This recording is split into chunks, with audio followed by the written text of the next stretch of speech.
ఇప్పుడు ఆకలి కొనుచున్న మీరు ధన్యులు. ఎందుకు అంటే పరలోకంలో ఉన్న వాళ్ళంతా గతంలో ఆకలి కొన్నవారే. ఇప్పుడు శ్రమ పెట్టబడుచున్న మీరు ధన్యులు. ఎందుకంటే ఇప్పుడు పరలోకంలో ఉన్న వాళ్ళంతా భూమి మీద శ్రమ పెట్టబడిన వారే. ప్రతి ప్రవక్తను హింసించారు, ప్రతి ప్రవక్తను ద్వేషించారు, దూషించారు. కాబట్టి ఒకప్పుడు ప్రవక్తల లాంటి జీవితాన్ని ఇప్పుడు మీరు అనుభవిస్తున్నారు.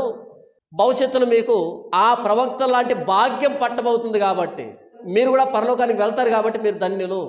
యేసు ప్రభు చెప్పినటువంటి ధన్యత ఒకటైతే ఈరోజు మనం ఊహించుకుంటున్నటువంటి ధన్యత ఇంకొకటి.